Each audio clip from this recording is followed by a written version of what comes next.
اب صبح چونکہ اللہ تعالیٰ چاہتے ہیں, اللہ تعالیٰ قرآن میں کیا کہتے ہیں, ہم نے دن کو کام کاج کا ذریعہ بنایا, رات کو سونے کا اور دن کو وجعلنا النہار معاشا.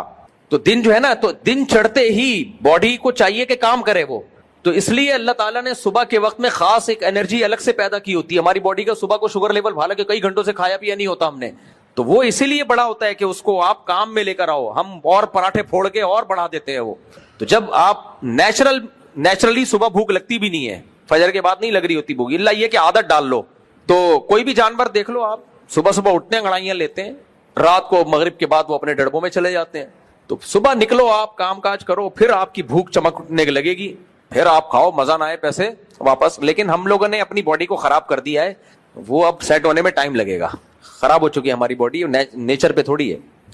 بہرحال ناشتہ کر لیں, کوئی خلاف شرع نہیں ہے یہ. کچھ میں نے تو نیچرل بتایا کہ نیچرل کیا ہے, 2 ٹائم کا کھانا ہے.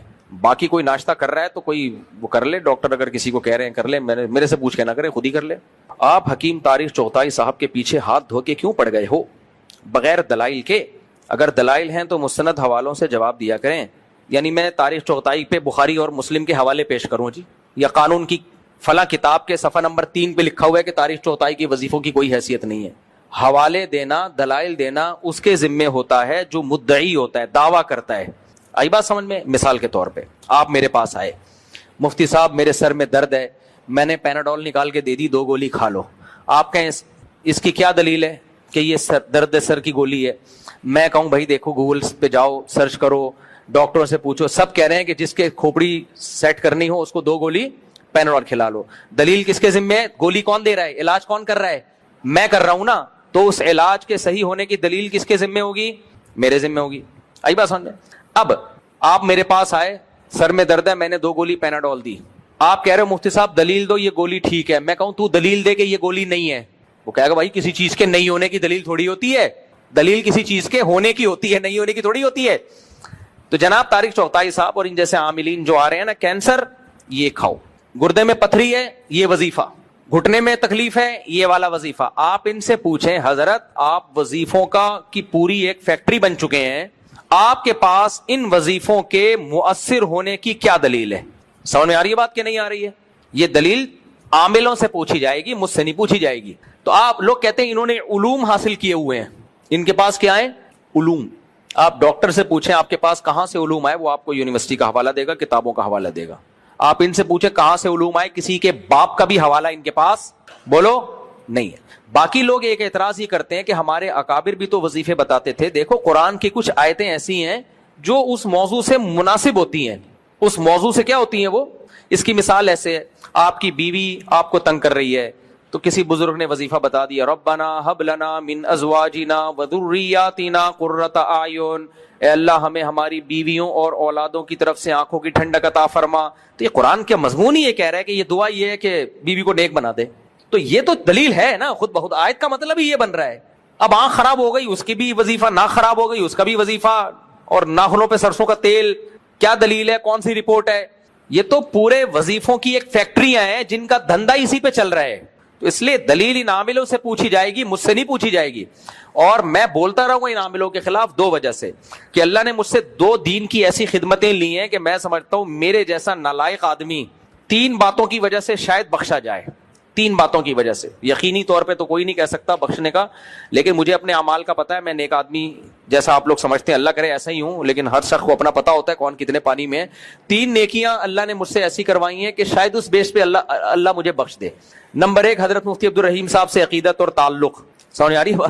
شاید اللہ ان کے مریدوں میں شمار کر کے مجھے بخش دے, کیونکہ پیر اگر بہت نیک ہو نا تو اللہ سے امید ہوتی ہے کہ شاید اللہ کہے کہ چل تو بھائی تو آخری وقت تک ان کے ساتھ ہی چمٹا رہا تھا, چل تو بھی چلا جا, تیرے اعمال تو اس قابل نہیں ہے, لیکن اتنے بڑے بزرگوں سے تیرا تعلق تھا, مفتی رشید احمد صاحب جیسے بزرگوں سے تجھے محبت تھی, حضرت مفتی عبدالرحیم صاحب جیسے نیک لوگوں سے تجھے عقیدت تھی, ساری دنیا ان کے خلاف ہو گئی تھی تو پھر بھی ان سے چمٹا رہا تھا.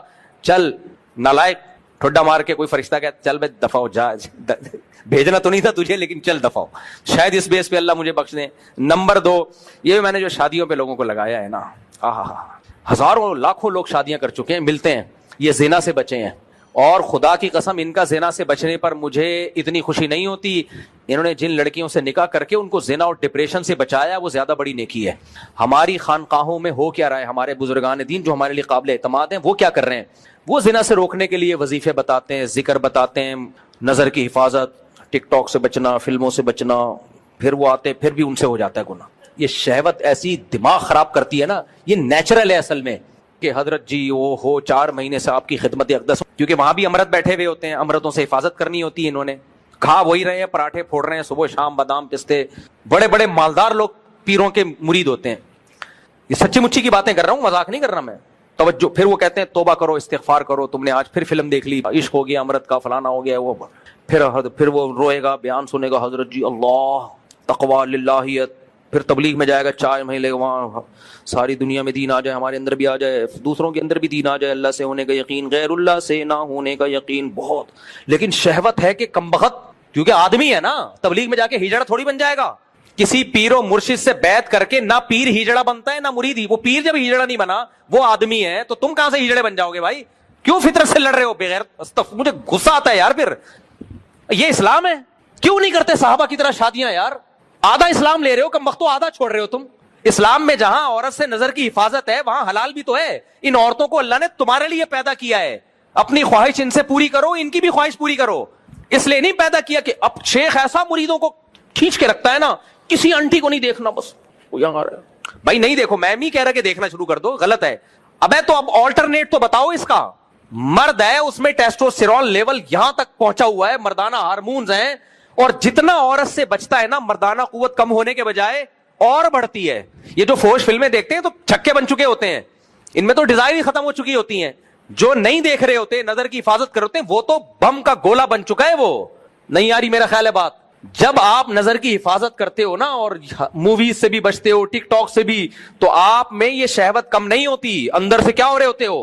مردانہ وجاہت بڑھ رہی ہوتی, آواز مردانہ ہو رہی ہوتی ہے آپ کی, آپ میں یہ بڑھ رہی ہوتی ہے. تبھی تو پھر اس کا آلٹرنیٹ کیا ہے؟